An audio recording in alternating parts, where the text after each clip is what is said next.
दोपहर तक sponsored by Kautilya academy Rewa. नमस्कार, विंध्या टाइम्स में आपका स्वागत है। दोपहर तक की दो बड़ी खबरों के साथ हाजिर हुए हैं। पहली खबर की बात करते हैं।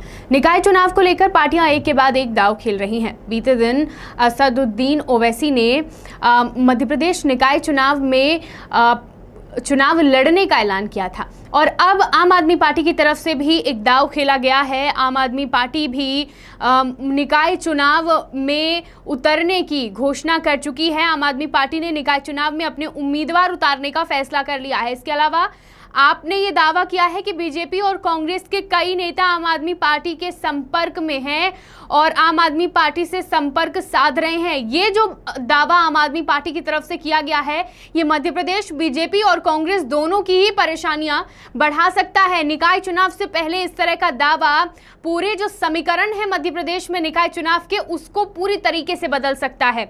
आम आदमी पार्टी के प्रदेश अध्यक्ष पंकज सिंह ने यह दावा किया है कि भाजपा कांग्रेस दोनों ही पार्टियों के नाराज नेता हमसे संपर्क में हैं।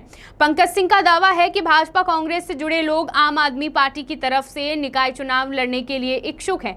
बड़ी तादाद में भाजपा कांग्रेस से संबंधित लोगों ने आम आदमी पार्टी को आवेदन दिया है और उन्होंने ये कहा है कि उनको निकाय चुनाव में आम आदमी पार्टी की तरफ से लड़ना है। आम आदमी पार्टी निकाय चुनाव की सभी सीटों पर अपने प्रत्याशी उतारने वाली है।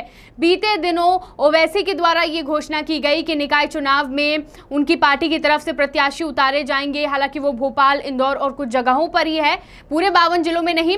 पर जिस तरीके से आम आदमी पार्टी चुनाव में प्रत्याशी उतारने के साथ ही ये बड़ा दावा कर रही है कि कांग्रेस और बीजेपी के कई नाराज नेता उनके संपर्क में हैं। इससे बीजेपी और कांग्रेस की परेशानी बढ़ सकती है और मध्य प्रदेश के समीकरण बदल सकते हैं। अब देखना होगा कि इस दावे में कितनी सच्चाई है। फिलहाल ये दावा मध्य प्रदेश बीजेपी और कांग्रेस की परेशानियां बढ़ा सकता है। दूसरी खबर की बात करते हैं। देश में एक बार फिर से कोरोना रफ्तार पकड़ता दिख रहा है। पिछले 2 दिनों के आंकड़े की बात करें तो दोनों ही दिन 7,000 से ज्यादा मरीज भारत में मिले हैं।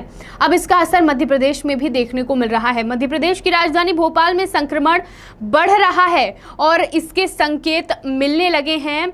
आपको बता दें कि भोपाल मंडल के रेलवे स्टेशनों और राजा भोज हवाई अड्डे पर मास्क का इस्तेमाल अनिवार्य कर दिया गया है। केसेस को देखते हुए नागरिक उड्डयन महानिदेशक ने कहा है कि मास्क का उल्लंघन करने वालों पर जुर्माना लगाया जाएगा और उन्हें एयरपोर्ट पर तैनात सुरक्षा कर्मियों को सौंप दिया जाएगा। मास्क को लेकर ये निर्देश ये कहीं ना कहीं इशारा कर रहा है कि अभी भी कोरोना का खतरा बना हुआ है। देश में जिस तरीके से 2 दिन के आंकड़े सामने आ रहे हैं, 7,000 से ज्यादा मरीज, पहले जहां 2,000-3,000 के बीच में ये मरीज थे या फिर आंकड़ा कम था, उसी बीच अब 7,000 से ज्यादा पिछले 2 दिनों से मरीजों की पुष्टि हो रही है और ये कोविड के मामलों में उछाल की तरफ संकेत कर रहा है। तो भोपाल में मास्क लगाना अनिवार्य कर दिया गया है। आप सभी जानते हैं कि जो कोरोना की पहली लहर आ चुकी है, मध्य प्रदेश में फैली हैं, तो राजधानी भोपाल और बड़े महानगरों की तरफ से ही आई हैं, छोटे छोटे जिलों और शहरों में। इसलिए अगर राजधानी भोपाल में मास्क की अनिवार्यता को जरूरी किया जा रहा है, मास्क को अनिवार्य किया जा रहा है, तो बाकी जिलों में भी कहीं ना कहीं सावधानी और सतर्कता बरतना बेहद जरूरी है, ताकि संक्रमण जो अभी रफ्तार नहीं पकड़ रहा है वो आगे भी रफ्तार ना पकड़े। इसके लिए सावधानी और सतर्कता बेहद जरूरी है। बहुत बहुत धन्यवाद। दोपहर तक sponsored by Kautilya academy Rewa.